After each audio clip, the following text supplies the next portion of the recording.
Hello everyone, welcome back MGC school hub YouTube channel. ವಿಡಿಯೋನ start ಮಾಡೋಕ್ಕಿಂತ ಮುಂಚೆ ಯಾರು ಹೊಸದಾಗಿ ಈ ಚಾನೆಲ್ನ ನೋಡ್ತಾ ಇದ್ದೀರಿ ಸಬ್ಸ್ಕ್ರೈಬ್ ಮಾಡಿ ಅಂತ ಹೇಳ್ತಾ, ವಿಡಿಯೋ ಇಷ್ಟ ಆಗಿದ್ದಲ್ಲಿ ಲೈಕ್ ಮಾಡಿ, ಶೇರ್ ಮಾಡಿ, ಹಾಗೆ ವಿಡಿಯೋನ ಕೊನೆವರೆಗೂ ನೋಡಿ ಅಂತ ಹೇಳ್ತಾ, ಇವತ್ತಿನ ಈ ಒಂದು ವಿಡಿಯೋದಲ್ಲಿ GPSTR 2025 ವಿವರಣಾತ್ಮಕ ಉತ್ತರಗಳನ್ನು ಬರೆಯುವಾಗ ಮೌಲ್ಯಮಾಪಕರು ನಿಮ್ಮಿಂದ ಏನನ್ನು ನಿರೀಕ್ಷಿಸುತ್ತಾರೆ ಅಂತಂದರೆ, ವಿವರಣಾತ್ಮಕ ಉತ್ತರಗಳನ್ನು ಬರೀಬೇಕಾದ್ರೆ ಯಾವೆಲ್ಲ ಅಂಶಗಳಿರಬೇಕು, ಯಾವೆಲ್ಲ ಅಂಶಗಳು ಮುಖ್ಯ ಪಾತ್ರವನ್ನು ವಹಿಸುತ್ತವೆ ಅನ್ನುವಂಥದ್ದನ್ನು ಈ ಒಂದು ವಿಡಿಯೋದಲ್ಲಿ ನಾವು ಇನ್ ಡೀಟೇಲಾಗಿ ನೋಡ್ತಾ ಹೋಗೋಣ. ವಿವರಣಾತ್ಮಕ ಉತ್ತರಗಳು ಅಂತಂದರೆ ಪೇಪರ್ 2 ಆಗಿರ್ಬೋದು, ಹಾಗೆ ಪೇಪರ್ 3 ಕನ್ನಡ ಅಥವಾ ಯಾವುದಾದ್ರೂ ಲ್ಯಾಂಗ್ವೇಜ್ ಆಗಿರ್ಬೋದು, ಅಥವಾ ನಿಮ್ಮ ಸಬ್ಜೆಕ್ಟ್ ಆಪ್ಷನಲ್ ಸಬ್ಜೆಕ್ಟಲ್ಲಿ ವಿವರಣಾತ್ಮಕ ಉತ್ತರಗಳನ್ನು ಡಿಸ್ಕ್ರಿಪ್ಟಿವ್ ಆನ್ಸರ್ಸ್ಗಳನ್ನು ಬರೀಬೇಕಾಗಿರುತ್ತೆ. ಸೊ ಅಲ್ಲಿ ಯಾವ ರೀತಿಯಾಗಿ ಏನನ್ನು ಎಕ್ಸ್ಪೆಕ್ಟ್ ಮಾಡ್ತಾರೆ ಇವ್ಯಾಲ್ಯೂಯೇಟರ್ಸ್ ಅನ್ನೋದನ್ನು ಈ ಒಂದು ವಿಡಿಯೋದಲ್ಲಿ ನೋಡ್ತಾ ಹೋಗೋಣ. ಫಸ್ಟ್ ಆಫ್ ಆಲ್, ಇವ್ಯಾಲ್ಯೂಯೇಟರ್ಸ್ ಉತ್ತಮ ಕೈ ಬರಹ ಇರಬೇಕು. ಉತ್ತಮ ಕೈ ಬರಹ ಅಂತಂದರೆ ಹ್ಯಾಂಡ್ ರೈಟಿಂಗ್ ನೀಟಾಗಿರಬೇಕು. ಫಸ್ಟ್ ಆಫ್ ಆಲ್, ಇವ್ಯಾಲ್ಯೂಯೇಟರ್ಸ್ಗೆ ಹ್ಯಾಂಡ್ ರೈಟಿಂಗ್ ಏನಾಗುತ್ತೆ, ಅವರನ್ನು ಇಂಪ್ರೆಸ್ ಮಾಡೋ ರೀತಿಯೊಳಗೆ ಇರಬೇಕು, ನೀಟಾಗಿರಬೇಕು. ವಿಷಯ ಸಬ್ಜೆಕ್ಟ್ ನಾವು ಯಾವುದನ್ನು ಹೇಳ್ತಾ ಇರ್ತೀವಿ ಅದು ಸ್ವಲ್ಪ ಇದ್ದರೂ ಕೂಡ ಏನಾಗಿರಬೇಕು, ಹ್ಯಾಂಡ್ ರೈಟಿಂಗ್ ನೀಟಾಗಿದ್ದರೆ ತುಂಬಾ ಇಂಪ್ರೆಸಿವ್ ಆಗಿರುತ್ತೆ. ಸೊ ನೆಕ್ಸ್ಟ್ ಪಾಯಿಂಟ್, ಕೊಟ್ಟಿರುವ ವಿಷಯದ ಬಗ್ಗೆ ಪರಿಪೂರ್ಣ ಜ್ಞಾನವಿರಬೇಕು. ಅಂತಂದರೆ ಬರೆಯುವಂಥ ಪ್ರಶ್ನೆಗೆ ಉತ್ತರಗಳನ್ನ ಬರೆಯುವಾಗ ಅವರು ಕೇಳಿರುವಂಥ ಪ್ರಶ್ನೆಗೆ ಅಥವಾ ಅದರ ಬಗ್ಗೆ ನಮಗೆ ಕಂಪ್ಲೀಟಾಗಿ ಪರಿಪೂರ್ಣ ಜ್ಞಾನವನ್ನು ಇರಬೇಕು. ಆಮೇಲೆ ಥರ್ಡ್ ಒನ್, ವ್ಯಾಕರಣಬದ್ಧವಾಗಿರಬೇಕು. ಅಂತಂದರೆ ನಾವು ಬಳಸುವಂಥ ಭಾಷೆ, ನಾವು ಉತ್ತರಗಳನ್ನು ಬರೆಯುವಾಗ ಅಲ್ಲಿ ವಾಕ್ಯಗಳು ಏನಾಗಿರಬೇಕು, ವ್ಯಾಕರಣಬದ್ಧವಾಗಿರಬೇಕು. ಆಡು ಭಾಷೆಯಲ್ಲಿ ಅಥವಾ ಸ್ಪೋಕನ್ ಫಾರ್ಮ್ಯಾಟಲ್ಲಿ ಇರಬಾರ್ದು. ಸೊ ವ್ಯಾಕರಣಬದ್ಧವಾಗಿರಬೇಕು, ನಾವು ಬರೆಯುವಂಥ ಆನ್ಸರ್ಸ ವ್ಯಾಕರಣಬದ್ಧವಾಗಿರಬೇಕು. ಫೋರ್ತ್ ಪಾಯಿಂಟ್, ಸರಳ ಮತ್ತು ಸ್ಪಷ್ಟತೆಯಿಂದ ಇರಬೇಕು.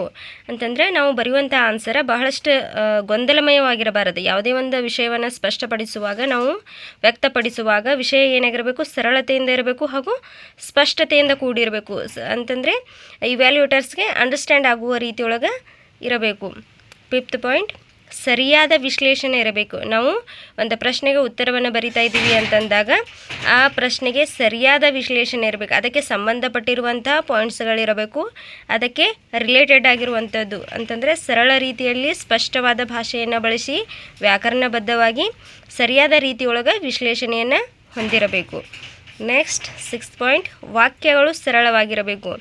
ಅಂತಂದರೆ ಈಗ ನಾವು ಬಹಳಷ್ಟು ಲೆಂದಿ ಆಗಿರುವಂಥ ಅಥವಾ 2-3 ವಾಕ್ಯಗಳನ್ನ ಸೇರಿಸಿ ಒಂದೇ ವಾಕ್ಯ ಮಾಡುವಂತಹ ಸ್ಕಿಲ್ ನಮ್ಮಲ್ಲಿದ್ದರೂ ಕೂಡ ನಾವು ಎಷ್ಟು ಸರಳವಾಗಿ ವಾಕ್ಯಗಳನ್ನು ಮಾಡ್ತೀವಿ ಅಷ್ಟು ಅಟ್ರಾಕ್ಟಿವ್ ಇರುತ್ತೆ ಮತ್ತು ಎಫೆಕ್ಟಿವ್ ಆಗಿರ್ತೈತಿ. ಸೊ ನಾವು ಏನು ಮಾಡ್ಬೇಕಂತಂದರೆ ಸಿಂಪಲ್ ಸೆಂಟೆನ್ಸ್ಗಳನ್ನ, ಈಗ ಫಾರ್ ಎಕ್ಸಾಂಪಲ್ ಇಂಗ್ಲೀಷಲ್ಲೂ ಕೂಡ ನಾವು ಎಷ್ಟು ಸಿಂಪಲ್ ಲ್ಯಾಂಗ್ವೇಜ್ ಯೂಸ್ ಮಾಡೋದಾಗಿರ್ಬೋದು, ಸಿಂಪಲ್ ಸೆಂಟೆನ್ಸನ್ನು ಯೂಸ್ ಮಾಡೋದ್ರಿಂದ ಬಹಳಷ್ಟು ಅಟ್ರಾಕ್ಟಿವ್ ಆಗಿರುತ್ತೆ ಮತ್ತು ಈಸಿಯಾಗಿಯೂ ಕೂಡ ಇರುತ್ತೆ.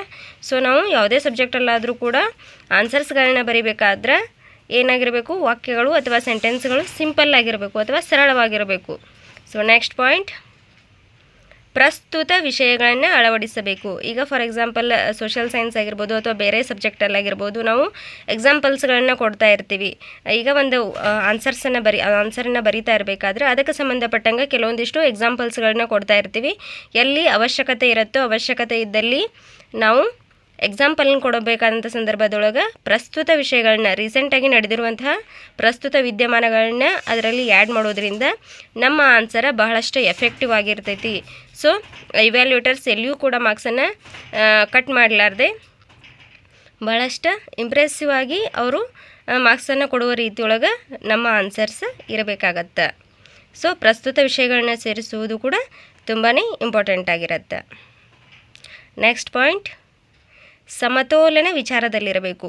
ಅಂತಂದರೆ ಫಾರ್ ಎಕ್ಸಾಂಪಲ್ ಈಗ ಕೆಲವೊಂದಿಷ್ಟು ಕ್ವಶನ್ಸ್ಗಳು ಯಾವ ರೀತಿಯಾಗಿ ಇರ್ತಾವೆ ಅಂತಂದರೆ, ನಾವು ನಮ್ಮ ಒಪಿನಿಯನ್ನ ಹೇಳಬೇಕಾದಂಥ ಸಿಚುವೇಶನ್ ಕೂಡ ಇರುತ್ತೆ. ಅಂತಂದರೆ ಕೆಲವೊಂದಿಷ್ಟು ನಮ್ಮ ಒಪಿನಿಯನ್ಗಳನ್ನು, ನಮ್ಮ ಅಭಿಪ್ರಾಯಗಳನ್ನ ಸೇರಿಸುವಂತಹ ಕೂಡ ಅವಕಾಶ ಇರುತ್ತೆ. ಆ ಸಂದರ್ಭದೊಳಗೆ ನಾವು ಆ್ಯಸ್ ಎ ಟೀಚರಾಗಿ ಮಾತ್ರ ಥಿಂಕ್ ಮಾಡಬೇಕಾಗತ್ತೆ.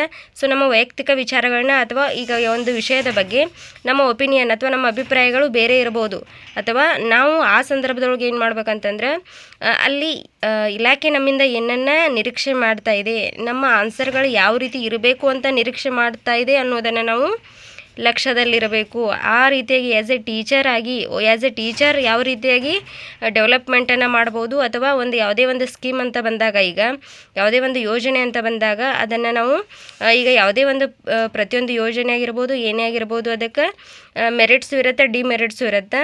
ಬಟ್ ಆ್ಯಸ್ ಎ ಟೀಚರ್ ಆಗಿ ನಾವು ಅದನ್ನು ಯಾವ ರೀತಿಯಾಗಿ ಸಕ್ಸಸ್ಫುಲ್ಲಾಗಿ ತೊಗೊಂಡು ಹೋಗ್ತೀವಿ ಅನ್ನೋದ್ರ ಬಗ್ಗೆ ಪಾಸಿಟಿವ್ ಥಿಂಕಿಂಗ್ ಇರಬೇಕಾಗತ್ತೆ. ಸೊ ಅದಕ್ಕೆ ಇಲ್ಲಿ ಸಮತೋಲನ ವಿಚಾರದಲ್ಲಿರಬೇಕು. ನಮ್ಮ ವಿಚಾರಗಳು ಯಾವಾಗಲೂ ನಾವು ವ್ಯಕ್ತಪಡಿಸುವಂತಹ ಅಂಶಗಳು ಪಾಸಿಟಿವ್ ರೀತಿಯೊಳಗಿರಬೇಕು ಅನ್ನುವಂಥದ್ದನ್ನು ಈ ಪಾಯಿಂಟ್ ಹೇಳತ್ತೆ. ಸೊ ನೆಕ್ಸ್ಟ್, ಭಾಷಾ ಪ್ರಯೋಗ ಚೆನ್ನಾಗಿರಬೇಕು. ಅದೇ ಮೊದಲೇ ಹೇಳಿರುವಂತೆ ಭಾಷಾ ಪ್ರಯೋಗ ಚೆನ್ನಾಗಿರಬೇಕು, ವೊಕ್ಯಾಬ್ಯುಲರಿ ಚೆನ್ನಾಗಿರಬೇಕು. ಅದು ನಾವು ಬರೆಯುವಂಥ ಯಾವುದೇ ಉತ್ತರಕ್ಕೆ ಸಂಬಂಧಪಟ್ಟಂಗೆ ನಾವು ಬಳಸುವಂಥ ಭಾಷೆ, ಪದ ಪ್ರಯೋಗ ತುಂಬಾ ಮಹತ್ವವಾಗಿರ್ತದೆ. ಸೊ ಅದು ಇಂಗ್ಲೀಷ್ ಆಗಿರ್ಬೋದು, ಇಂಗ್ಲೀಷ್ ಆದರೂ ಕೂಡ ಅಲ್ಲಿ ವೊಕ್ಯಾಬ್ಯುಲರಿ ಇಂಪಾರ್ಟೆಂಟ್ ಆಗಿರುತ್ತೆ. ಸೊ ಇಲ್ಲಿ ಕನ್ನಡ ಭಾಷೆ ಅಂತ ಬಂದಾಗ ಕೂಡ ಭಾಷಾ ಪ್ರಯೋಗ ಅಥವಾ ಪದ ಪ್ರಯೋಗ ಚೆನ್ನಾಗಿರಬೇಕು. ಬಹಳಷ್ಟು ಅರ್ಥಗರ್ಭಿತವಾದ ವಾಕ್ಯಗಳಲ್ಲಿ ಅರ್ಥಗರ್ಭಿತವಾದ ಪದಗಳನ್ನು ಬಳಸೋದ್ರಿಂದ ನಮ್ಮ ಉತ್ತರ ಬಹಳಷ್ಟು ಪರಿಣಾಮಕಾರಿಯಾಗಿರುತ್ತೆ. ಸೊ ನೆಕ್ಸ್ಟ್ ಪಾಯಿಂಟ್, ನಿಖರವಾದ ಅಂಶಗಳಿರಬೇಕು.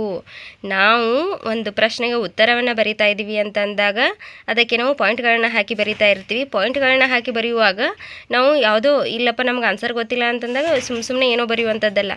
ಸೊ ನಾವು ಬರೆಯುವಂಥ ಆನ್ಸರ್ ನಿಖರವಾಗಿ ಎಕ್ಯುರೇಟಾಗಿ ಆನ್ಸರ್ಸ್ ಇರಬೇಕು. ಅದಕ್ಕೆ ರಿಲೇಟೆಡ್ ಆಗಿರುವಂಥ ಅಂಶಗಳು ಇರಬೇಕು. ಸೊ ಏನೇನೋ ಗೊಳ್ಳು ಅದು ಇದು ಅಂತ ಬರೀಬಾರ್ದು. ಸೊ ನಮಗೇನು ಗೊತ್ತಿರತ್ತಲ್ಲ ಆ ವಿಷಯಕ್ಕೆ ಸಂಬಂಧಪಟ್ಟಂತೆ ನಿಖರವಾದ ಅಂಶಗಳಿರಬೇಕು. ಮತ್ತು ಊಹಾಪೋಹಗಳು ಕಡಿಮೆ ಇರಬೇಕು, ಅಥವಾ ಊಹಾಪೋಹಗಳು ಇರದೇ ಇದ್ರೂ ಕೂಡ ಒಳ್ಳೆಯದು. ಅಂತಂದರೆ ನಿಖರವಾದ ಅಂಶಗಳಿರಬೇಕು. ಸೊ ಇಷ್ಟೊತ್ತು ನಾವೇನು ಮಾಡಿದ್ದೀವಿ, ವಿವರಣಾತ್ಮಕ ಉತ್ತರಗಳನ್ನ ಬರಿಬೇಕಾದ್ರೆ ಏನೇನೆಲ್ಲ ಮಾಡಬೇಕು, ಯಾವ ರೀತಿಯಾಗಿ ಬರಿಬೇಕು ಅನ್ನೋದನ್ನು ನೋಡಿದ್ವಿ. ಇವಾಗ ವೆರಿ ಇಂಪಾರ್ಟೆಂಟ್, ಏನನ್ನು ಮಾಡಬಾರ್ದು, ಯಾವ ರೀತಿ ನಾವು ಯಾವ ಮಿಸ್ಟೇಕನ್ನು ಮಾಡಬಾರ್ದು.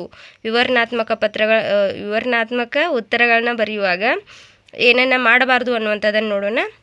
ಅದಕ್ಕೆ ಒಂದೇ ಒಂದು ಪಾಯಿಂಟ್ ಅದ, ಅಂತಂದರೆ ವಿಷಯಾಂತರ ಆಗಬಾರದು. ವಿಷಯಕ್ಕೆ ಸಂಬಂಧವಿಲ್ಲದ ವಿಚಾರಗಳನ್ನು ನಾವಲ್ಲಿ ವ್ಯಕ್ತಪಡಿಸಬಾರದು. ಅಂತಂದರೆ ಈಗ ಒಂದು ಆನ್ಸರ್ ಬರಿತಾ ಇದ್ದೀವಿ ಅಂತಂದರೆ ಅದಕ್ಕೆ ಸಂಬಂಧ ಇರಲಾರ್ದು, ಅಥವಾ ಸುಮ್ಮನೆ ಏನೋ ಬರಿಬೇಕಪ್ಪ ಅಂಥೇಳಿ ಅದು ಆ ಸಬ್ಜೆಕ್ಟ್ಗೆ ಏನು ಅದು ಸಂಬಂಧ ಇರಲಾರ್ದಂಥ ವಿಚಾರಗಳನ್ನು ನಾವು ಯಾವುದೇ ಕಾರಣಕ್ಕೂ ವ್ಯಕ್ತಪಡಿಸಬಾರದು. ಇದು ಏನಾಗತ್ತೆ, ವಿಷಯಾಂತರ ಆಗತ್ತೆ.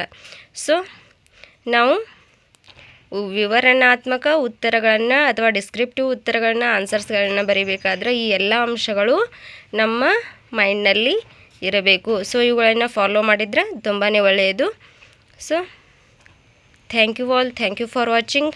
ವಿಡಿಯೋ ಇಷ್ಟ ಆಗಿದ್ದಲ್ಲಿ ಲೈಕ್ ಮಾಡಿ, ಶೇರ್ ಮಾಡಿ ಅಂತ ಹೇಳ್ತಾ ವಿಡಿಯೋನ ಮುಗಿಸ್ತಾ ಇದ್ದೀನಿ. Thank you for watching.